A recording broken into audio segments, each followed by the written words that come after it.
कहानी की शुरुआत होती है हमारे मेन कैरेक्टर टाकेरू से, जो ऑफिस से अपने घर की ओर लौट रहा था, मगर उसकी जिंदगी से वो बिल्कुल खुश नहीं था। उसे लगता था कि उसकी लाइफ में कुछ अलग या रोमांचक होना चाहिए। घर आकर वह टीवी के सामने बैठता है और मन ही मन यही इच्छा करने लगता है कि काश मैं कुछ नया और एडवेंचरस कर पाता। तभी अचानक से उसके सामने माहौल बदल जाता है और वह एक अजीब सी जगह पर पहुंच जाता है। वहां उसके सामने एक शख्स बैठा दिखाई देता है। टाकेरू उससे पूछता है कि आखिरकार तुम कौन हो, कहीं तुम एलियन तो नहीं? उस शख्स ने जवाब दिया, नहीं मैं एलियन नहीं हूँ, बल्कि तुम मुझे एक तरह का गॉड कह सकते हो। वो बताने लगता है कि चाहे मैं धरती पर कितनी भी चीजें सही करने की कोशिश करूं, इंसान हमेशा अपने फैसलों पर पछतावा करते ही रहते हैं। इसी कारण मैंने अब एक नया फैसला लिया है। अगर मैं धरती पर सिर्फ एक बूंद गिरा दूं तो पूरी दुनिया बदल सकती है। लेकिन टाकेरू को उसकी कोई भी बात समझ नहीं आ रही। तभी गॉड ने सच बताया, असल में तुम मर चुके हो। अगर तुम वापस धरती पर नहीं जाओगे तो तुम्हारी आत्मा धीरे धीरे गायब हो जाएगी, इसलिए मैं तुम्हें एक नए ग्रह पर भेज रहा हूँ। ये सुनकर टाकेरू दंग रह जाता है। गॉड आगे कहता है, चिंता मत करो, मैं तुम्हें खाली हाथ नहीं भेजूंगा, मैं तुम्हें खास शक्तियां देने वाला हूँ। ये सुनकर टाकेरू भी खुश हो जाता है और अपनी एबिलिटीज लिखने लगता है। लेकिन टाइम बहुत कम बचा था और टाकेरू धीरे धीरे गायब होने लगता है। वो चिल्लाकर कहता है, रुको, तुमने मुझे ज्यादा एबिलिटीज नहीं दी है। गॉड सोचता है कि अच्छा चलो इसे कुछ और पावर दे देता हूँ, और इसके बाद टाकेरू पूरी तरह गायब होकर एक नए वर्ल्ड में टेलीपोर्ट हो जाता है। अब नई दुनिया में पहुंचकर टाकेरू चारों तरफ देखने लगता है और थोड़ी दूर उसे एक टाउन दिखाई देता है। उसे बहुत भूख लगी थी तो उसने सोचा पहले कुछ खाने का इंतजाम कर लिया जाए। तभी उसे याद आता है अपनी स्काउटिंग स्किल का। जब वो स्किल एक्टिवेट करता है तो पहले तो कुछ नहीं होता। वह डर जाता है कि कहीं ये स्किल बेकार तो नहीं, मगर अचानक स्किल काम करने लगती है और टाकेरू को समझ आता है कि इस पावर से वो हर चीज का रैंक देख सकता है। वो फूल उठाता है और उसमें भी रैंक दिखाई देता है। इसी तरह वो कई सारी चीजें इकट्ठी कर लेता है। उनमें से ज्यादातर का रैंक लो होता है। तभी उसे एक स्टोन जैसी चीज मिलती है जिसका रैंक सी होता है। अब उसे समझ आ जाता है कि इस स्किल से वह आसानी से अच्छी और बेकार चीजों में फर्क कर सकता है। फिर वो टाउन की तरफ बढ़ता है और गार्ड को बताता है कि मेरा नाम टाकेरू है और मैं एडवेंचरर हूँ। गार्ड थोड़ी बातें करके उसे अंदर जाने देता है। शहर के अंदर लोग अजीब नजरों से उसे घूरते हैं, जो टाकेरू को थोड़ा अजीब लगता है। इसके बाद वह एक शॉप में जाकर अपनी चीजें बेचने की कोशिश करता है। वह स्टोन निकाल कर दिखाता है। शॉपकीपर देखकर हैरान हो जाता है और कहता है, इसके बदले में तुम्हें 5 सिल्वर कॉइन्स दूंगा। टाकेरू को नहीं पता था कि इन कॉइन्स की वैल्यू कितनी है। बाद में उसे समझ आता है कि 5 सिल्वर कॉइन्स करीब 500 येन के बराबर है। यह सुनकर वह खुश हो जाता है और डील मान लेता है। शॉपकीपर भी कहता है कि सच में तुमने अच्छा सौदा कर लिया। इसके बाद टाकेरू और चीजें बेचता है। शॉपकीपर पूछता है, इतनी सारी चीजें तुम क्यों लेकर आए हो? टाकेरू जवाब देता है कि उसे हर्ब्स और चीजें कलेक्ट करना अच्छा लगता है। यह सुनकर शॉपकीपर कहता है कि मेरे पास तुम्हारे लिए एक काम है। पास के पहाड़ पर एक रेयर स्टोन मिलता है, अगर तुम उसे ले आओ तो मैं तुम्हें 3.6 मिलियन येन दूंगा। यह सुनकर टाकेरू दंग रह जाता है और तुरंत तैयार हो जाता है। इसके बाद वो होटल में रुकता है। वहाँ एक लड़की गर्म पानी लेकर आती है और कहती है कि हाथ पैर धो लो। टाकेरू पूछता है, मतलब ये एक तरह का बात है ना? लड़की कहती है कि माफ करना, हमारे पास ज्यादा सुविधाएं नहीं है। ये सुनकर टाकेरू थोड़ा निराश हो जाता है। लड़की बताती है कि यहाँ मैजिशियन जादू की मदद से लोगों को साफ कर देते हैं। मैजिक का नाम सुनकर टाकेरू खुद कोशिश करता है और वो आसानी से मैजिक से नहा भी लेता है। अब वह काफी खुश था कि मैजिक सच में कमाल की चीज है। अगले दिन वह फिर से चीजें कलेक्ट करने निकलता है। तभी उसे एक जगह डेड बॉडी मिलती है, जिसके पास एक लेटर था कि वह अपनी बहन के लिए कुछ नहीं कर पाया। टाकेरू उसे देखकर दुखी हो जाता है और दफना देता है। रात को जंगल में वह मैजिकल सर्कल बनाकर सोता है ताकि मॉन्स्टर अटैक न कर सके। फिर मैजिक से खाना बनाता है और सोचता है कि ये लाइफ तो वाकई मजेदार है। इसके बाद टाकेरू एक अजीब जगह पहुंचता है जिसे एंशिएंट ड्रैगन का इलाका कहा जाता है। वहाँ अंधेरा था तो उसने मैजिक से लाइट जलाई। तभी उसे अजीब बदबू महसूस होती है और वो वहाँ से भागने लगता है। भागते भागते वह पहाड़ की चोटी पर पहुंच जाता है और खाई में गिरने लगता है। तभी सोचता है, काश मैं उड़ पाता, और सच में वो उड़ने लगता है। नीचे जाकर वह रेयर स्टोन ढूंढता है और एक्सप्लोजन करके उसे हासिल कर लेता है। तभी वहाँ अर्थक्वेक आने लगते हैं। वो अंदर जाकर देखता है तो वहाँ साफ पानी मिलता है जिसका रैंक एसएस निकलता है। वह पानी इकट्ठा करता है। तभी उसमें से एक ड्रैगन बाहर निकल आता है। ड्रैगन गुस्से में पूछता है, तुम मेरे सवाल का जवाब क्यों नहीं दे रहे? टाकेरू कहता है, माफ करना, मैं आपकी इजाजत के बिना यहाँ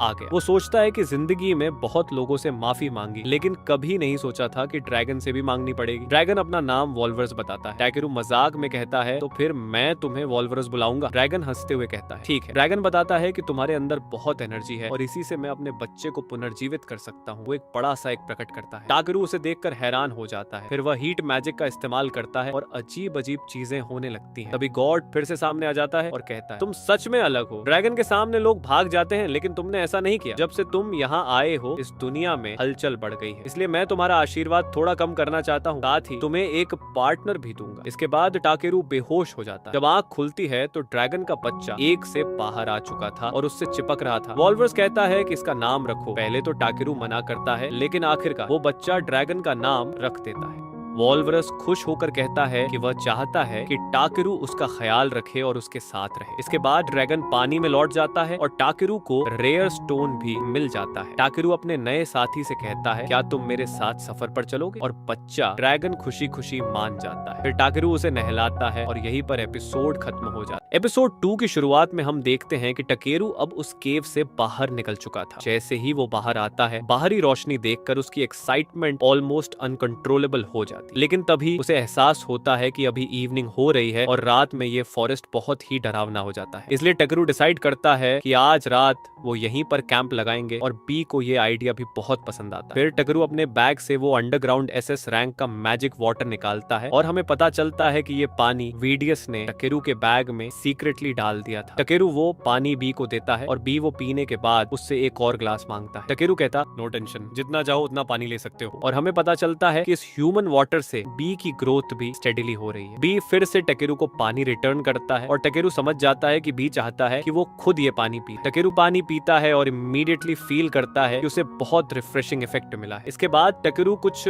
मैजिक क्रिस्टल्स इस्तेमाल करके अपने चारों तरफ बैरियर बना लेता है। हमें पता चलता है कि उसने शॉप के ओनर से एक एनसाइक्लोपीडिया खरीदी थी और उसमें ये लिखा था कि इस दुनिया में मैजिक स्टोन काफी स्पेशल होते हैं। टाकेरू ने खुद भी सीख लिया है कि कैसे मैजिक स्टोन क्रिएट किए जाते हैं। फिर टाकेरू एक फायर मैजिक स्टोन क्रिएट करता है और उसका इस्तेमाल करके खाना बनाना शुरू करता है। जैसे ही खाना तैयार होता है, बी को उससे अच्छी खुशबू आती है। टाकेरू पूछता, बी क्या तुम्हें भी खाना चाहिए? बी उत्साहित होकर हाँ कहता है। टाकेरू छोटे बोल में सूप निकालकर बी को देता है और कहता, ये थोड़ा गर्म है, ध्यान से पियो। बी जल्दी में सूप पी जाता है और मुंह जल जाता है। टाकेरू कहता, मैंने कहा था ना थोड़ा धीरे पियो। फिर टाकेरू सूप को ठंडा करके बी को देता है और बी इसे एंजॉय करता है। इसके बाद टाकेरू बी से पूछता है कि क्या उसे अपने पेरेंट्स से दूर होकर अकेलापन नहीं महसूस हो रहा। बी तुरंत टाकेरू के पास जाकर उसे हग करता है। टाकेरू समझ जाता है कि जब तक बी उसके पास है उसे किसी चीज की चिंता नहीं। फिर टाकेरू बी के स्टैट्स देखता है और पता चलता है कि बी रैंक का है और उसके पास fire, thunder, water, light, darkness ये सभी स्पिरिट आर्ट्स हैं। साथ ही उसे एशियन ड्रैगन की ब्लेसिंग भी मिली हुई है। जैसे जैसे बी का लेवल बढ़ेगा उसका रैंक भी बढ़ेगा। इसलिए टाकेरू बी से कहता है कि चाहे कुछ भी हो डिस्ट्रक्शन मत करना। लेकिन तब तक बी सो चुका होता है। अगली सुबह टाकेरू पहाड़ क्लाइंब करना शुरू करता है क्योंकि उसे किसी भी हाल में उस विलेज तक पहुंचना है जहां वो पहले रुका था। रास्ते में बी बहुत एक्साइटेड है और तेजी से आगे बढ़ता है। टाकेरू डिसाइड करता है कि पहले कुछ चीजें गैदर करनी चाहिए। वो अपनी सर्चिंग एबिलिटी इस्तेमाल करके जरूरी आइटम्स कलेक्ट करना शुरू करता है। तभी उसे पता चलता है कि फॉरेस्ट में अभी भी कई डेंजरस मॉन्स्टर्स मौजूद हैं। तभी अचानक उसके पीछे एक सी रैंक का रॉक पेल्कन मॉन्स्टर आ जाता है। टाकेरू जानता है कि इस मॉन्स्टर का मीट काफी वैल्यूएबल है। उसकी आंखों में एक्साइटमेंट की चमक आ जाती है और वो अपने चारों तरफ शील्ड बना लेता है और आइस नीडल्स से अटैक करता है। मॉन्स्टर वहीं पर खत्म हो जाता है। लेकिन इसके बाद और भी मॉन्स्टर्स अटैक करने आते हैं। उनमें से एक मॉन्स्टर टाकेरू पर अटैक करता है, लेकिन टाकेरू अपने मैजिक एबिलिटीज से हवा में उड़ जाता है और पावरफुल अटैक करके सभी मॉन्स्टर्स को मार देता है। टाकेरू सभी मॉन्स्टर्स का मीट कलेक्ट कर लेता है, लेकिन फॉरेस्ट में और भी कई मॉन्स्टर्स हैं। वह सोचता है कि लगातार लड़ते लड़ते वह थक जाएगा। बी उसे हवा में उठाने की कोशिश करता है, लेकिन टाकेरू का वजन ज्यादा होने की वजह से वह नहीं उठा पाता। इसलिए टाकेरू अपना वजन घटाता है और दोनों हवा में उड़ने लगते हैं। ऊपर जाते ही बी टाकेरू को छोड़ देता है, जिससे टाकेरू नीचे गिरता है, पर उसे कुछ नहीं होता। अब दोनों काफी दूर पहुंच चुके हैं। टाकेरू बी से कहता है, बी तुम सच में कमाल के हो। बी अपनी तारीफ सुनकर खुश होकर टाकेरू को हग कर लेता है। अब वो आगे बढ़ते हैं और विलेज जो उन्हें जाना था वहां से एक दिन की दूरी पर है। टाकेरू के पास जो लकड़ी का टुकड़ा है वो रेयर ट्री यादरसिल की लकड़ी है। वह लकड़ी अचानक बढ़कर बड़ा हो जाता है और टाकेरू खुद नहीं समझ पाता कि ये कैसे हुआ। तभी अचानक जंगल से कुछ अजीब आवाजें आती हैं। बी आवाज सुनकर जंगल की तरफ भागता है और टाकेरू उसके पीछे। वहां टाकेरू देखता है कि एक लड़की जो एल्फ है काफी परेशान हालत में है। टाकेरू सोचता है कि शायद उसे मॉन्स्टर्स ने अटैक किया था, लेकिन पता चलता है कि वो सिर्फ 3 दिन से भूखी थी। टकेरू उसे पानी देता है और फिर अपने पास से लंच बॉक्स निकालकर उसे ऑफर करता है। लड़की खाना खाकर बहुत खुश होती है और सपना जैसी दुनिया में खो जाती है। टकेरू सोचता है कि भूख लगने पर सच में सब चीजें ज्यादा अच्छी लगती हैं। फिर टकेरू उससे पूछता है कि उसका खाना कैसे फिनिश हुआ। लड़की बताती है कि जल्दी में होने की वजह से उसका खाना छूट गया। टकेरू को उससे बदबू भी आती है और लड़की बताती है कि वो कई दिनों से एडवेंचर पर है। वह चली जाती है और टकेरू सोचता है कि लड़की थोड़ी अजीब है। अब टकेरू अपने सर्चिंग एबिलिटी से कुछ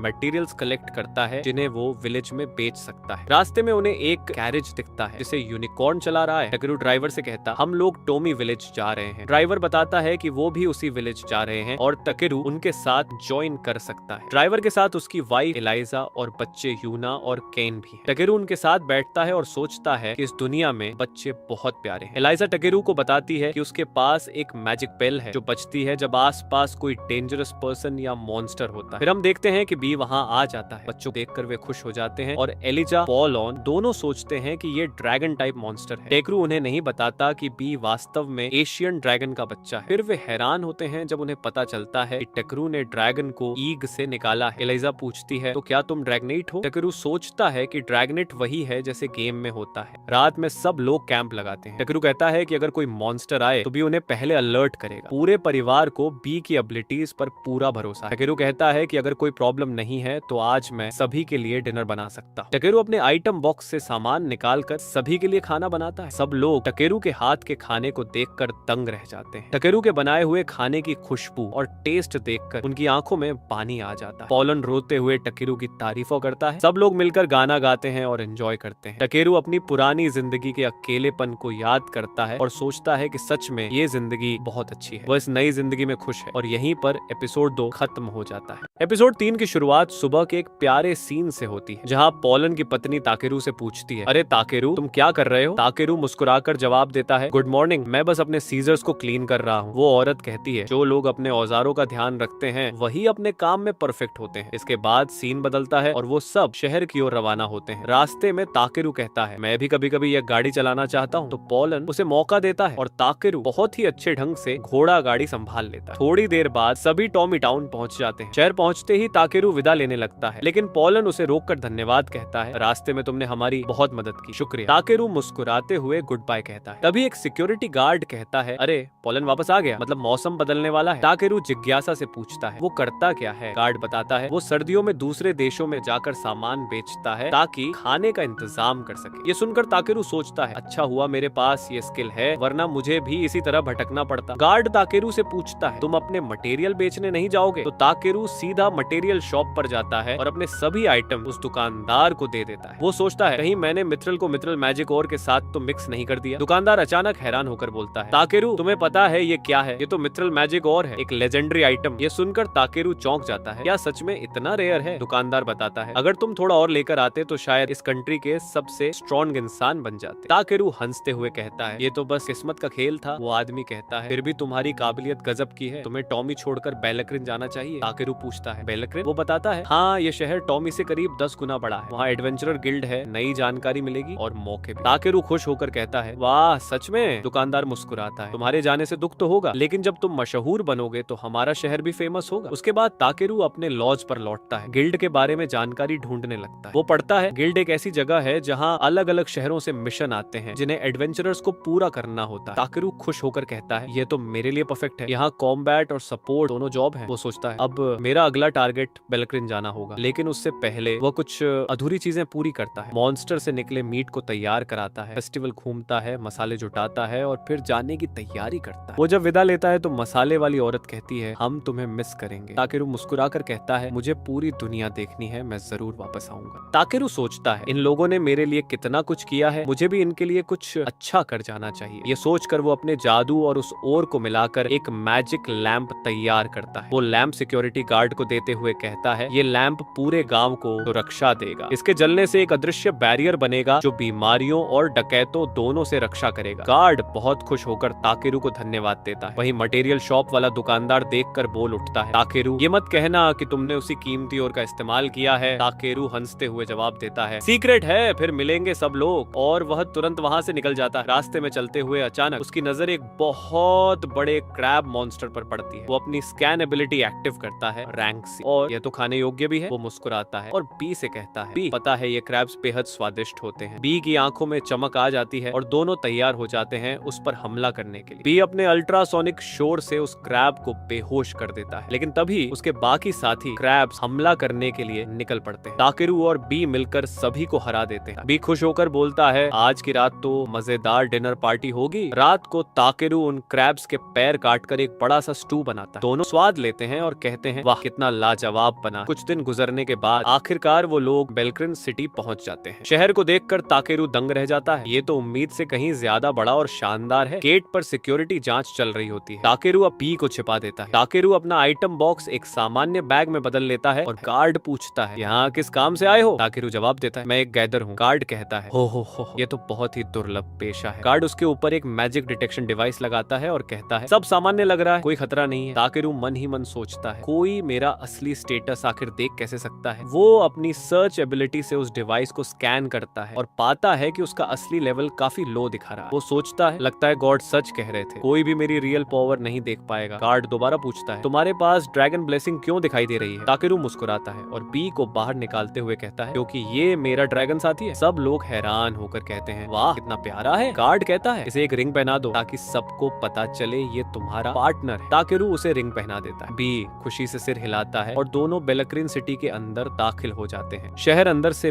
बेहद खूबसूरत होता है। ताकेरू सीधे एडवेंचरर गिल्ड पहुंचता है। वहाँ रिसेप्शनिस्ट उसका स्वागत करती है। वेलकम, मेरा नाम आर्नीना है, कृपया ये फॉर्म भरिए। वो पूछती है, क्या तुम वाकई मटेरियल गैदर हो? क्या तुम्हारे पास कोई फाइटिंग स्किल है? ताकेरू कहता है, मैंने एक ऐसे बर्ड से लड़ा था जिसके पीछे सांप की पूंछ थी। आर्नीना चौंक जाती है और कहती है, क्या तुम्हारे पास कोई सबूत है? ताकेरू बिना कुछ बोले अपने बॉक्स से एक विशाल क्रैब निकालकर टेबल पर रख देता है। टेबल उसका भार सह नहीं पाती और वहीं टूट कर गिर जाती। पूरा हॉल सन्न रह जाता। हर किसी की नजर बस ताकेरू पर टिक जाती है। ताकेरू हल्की मुस्कान के साथ पूछता है, तो क्या यह प्रूफ काफी है? उसी पल गिल्ड का मास्टर वहां आता है। वो ताकेरू को कुछ देर देखता है और अपनी स्कैन एबिलिटी एक्टिव करता है। कुछ पल बाद वह कहता है, ये ब्लू है। ताकेरू उलझन में पूछता है, ब्लू उसका मतलब? गिल्ड मास्टर समझाता है, ब्लू का मतलब भरोसेमंद, तुमसे किसी भी तरह का खतरा नहीं है। ताकेरू राहत महसूस करता है और पूछता है, तो क्या अब मेरा रजिस्ट्रेशन हो जाएगा? गिल्ड मास्टर सिर हिलाता है, हाँ, और ये क्रैब तुम बेचने आए हो? ताकेरू हल्का हंसते हुए कहता है, नहीं, ये तो आज मेरे डिनर के लिए है। उसकी ये बात सुनकर पूरा हॉल चौंक जाता है। इसके बाद ताकेरू अपने ड्रैगन पार्टनर बी को भी दिखाता है और सब लोग प्रभावित होते हैं, वाह ये तो वाकई स्पेशल गैदर है। इसके बाद ताकेरू का पूरा रजिस्ट्रेशन हो जाता है और उसे एफ रैंक एडवेंचरर ब्रेसलेट सौंपा जाता है। और इसी के साथ एपिसोड 3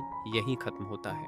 एपिसोड 4 की शुरुआत होती है ताकेरू के साथ, जो आखिरकार उस वॉरियर के परिवार तक पहुंच जाता है। वही वॉरियर जिसकी लाश उसे तोरमी विलेज के पास जंगल में मिली थी। ताकेरू चुपचाप उसके सारे सामान परिवार को सौंप देता है। सामान देखते ही उनके चेहरे उतर जाते हैं और कुछ ही सेकंड में उनकी आंखें नम हो जाती। उन्हें आज तक नहीं पता था कि उस वॉरियर का सच में क्या हुआ था। ताकेरू को जल्दी ही समझ आता है कि पूरा परिवार बुरी तरह बीमार है। उसे याद आता है कि एक गार्ड ने बताया था वो वॉरियर अपने पिता के इलाज के लिए दवाई लेने निकला था और कभी लौटकर नहीं आया। ये सुनकर ताकेरू तय करता है कि वह इस परिवार को अकेला नहीं छोड़ेगा। वह पूरी कोशिश से उनकी हालत सुधारने में मदद करता है। इसके बाद ताकेरू एडवेंचरर्स गिल्ड पहुंचता है और अपने हर्ब्स एक फॉक्समैन को बेचने लगता है। तभी एरियाना चुपके से पास आकर उनकी बातें सुनती रहती है। फॉक्समैन उसे नोटिस कर लेता है और पूछ बैठता है कि क्या बात है। तब एरियाना सामने आकर बताती है कि कई सारी रिक्वेस्ट्स आई हैं और वो खास तौर पर ताकेरू के लिए है। ताकेरू थोड़ा चौंकता है और कहता है कि वह अकेले इतने सारे मिशन नहीं कर पाएगा, लेकिन फिर भी आधे मिशन लेने के लिए तैयार हो जाता है।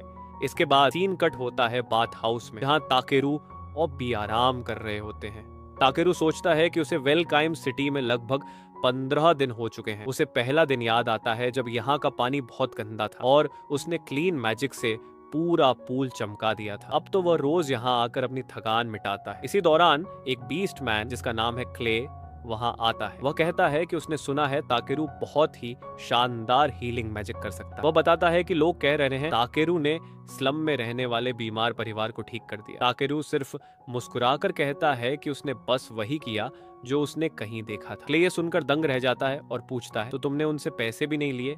जब ताकेरू नहीं कहता है, क्ले हंस कर बोलता है, वाह इस दुनिया में अब भी अच्छे लोग बचे हुए हैं। क्ले उसे सलाह देता है कि वह अपना रैंक बढ़ाए ताकि बड़े मिशन ले सके और ज्यादा पैसे कमा सके। लेकिन ताकेरू हंसते हुए कह देता है कि उसे अपनी मौजूदा रैंक में ही ठीक लगता। ये सुनकर क्ले चिढ़ जाता है और कहता है कि उसे थोड़ी कॉमन सेंस सीखनी चाहिए। कुछ दिन बाद ताकेरू फिर हर्ब्स लेकर गिल्ड आता है। फॉक्समैन फिर उसे रैंक अप की बात कहता है, लेकिन ताकेरू सिर्फ मुस्कुरा देता है। उसके लिए शांति ही सब कुछ है। उसी वक्त एक सिपाही तेजी से अंदर आता है और बताता है कि गोब्लिन्स का एक बहुत बड़ा झुंड शहर की तरफ बढ़ रहा है। गिल्ड मास्टर रोडोर तुरंत डी रैंक और उससे ऊपर के सभी एडवेंचरर्स को बुला लेता है। ताकेरू धीरे से निकलने की कोशिश करता है क्योंकि वह तो सिर्फ एफ रैंक है, लेकिन गिल्ड मास्टर उसे पकड़ लेता है क्योंकि वह ताकेरू की असली ताकत जान चुका होता है। रोडोर प्लान बनाता है कि गोब्लिन्स को नदी पार करने से पहले रोक दिया जाए। कुछ एडवेंचरर्स ताकेरू पर ताना कसते हैं। तभी गिल्ड मास्टर बताता है कि ग्रेट नाम का एडवेंचरर ताकेरू की बहुत तारीफ कर रहा था और ग्रेट कभी किसी की तारीफ नहीं करता। ये सुनते ही पूरा हॉल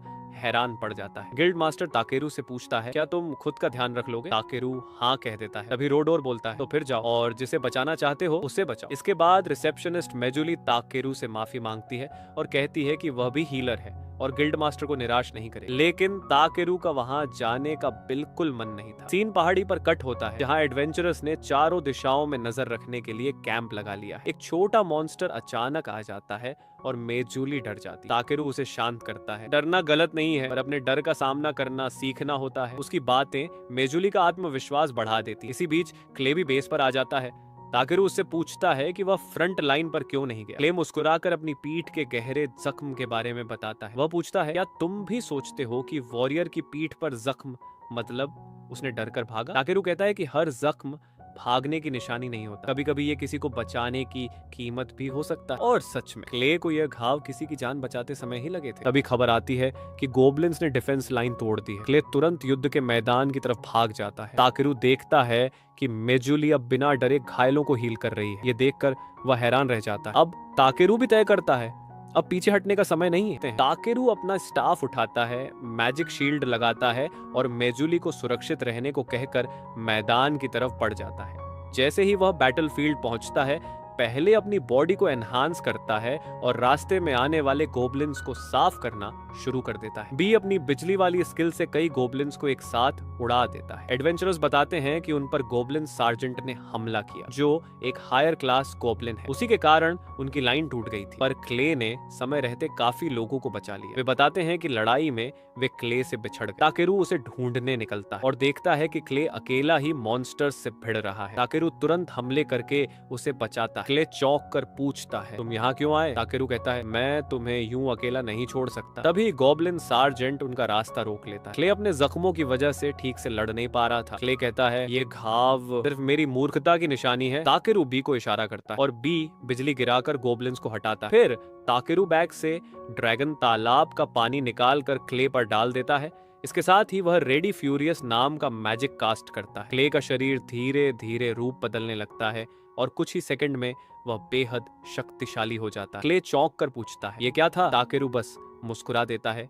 एक तरह का हीलिंग मैजिक। लड़ाई शुरू होती है और क्ले हंसते हुए सभी मॉन्स्टर्स को खत्म कर देता है। ताकेरू और बी उसकी नई शक्ति देखकर दंग रह जाते हैं। थोड़ी देर बाद गिल्ड मास्टर पहुंचता है और पूछता है, तुमने इसके साथ क्या किया? ताकेरू सहज होकर कहता है, कुछ खास नहीं। रोडोर सब समझ जाता है लेकिन ज्यादा सवाल नहीं करता। वह कहता है कि गिल्ड उसे इस काम का रिवॉर्ड देगी। लड़ाई खत्म होती है और ताकेरू अपने कमरे लौट जाता है। कुछ दिनों बाद क्ले सीधे पूछता है, असल में तुमने क्या किया था?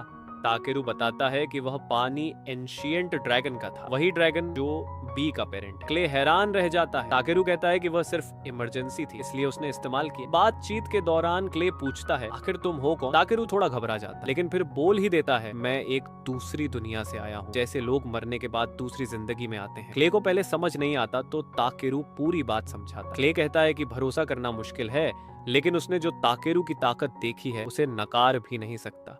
क्ले अपने ड्रैगन न्यूट रूप के बारे में बताता है और कहता है कि उसे लगा वह उस रूप में खुद को खो देगा। ताकेरू कहता है कि अब वह सुरक्षित है। एपिसोड के आखिरी सीन में ताकेरू शहर में चलता दिखता है, चेहरे पर हल्की मुस्कान, जैसे उसे एहसास हो गया हो कि उसका असली एडवेंचर अब शुरू होने वाला है। और इसी के साथ एपिसोड खत्म होता है।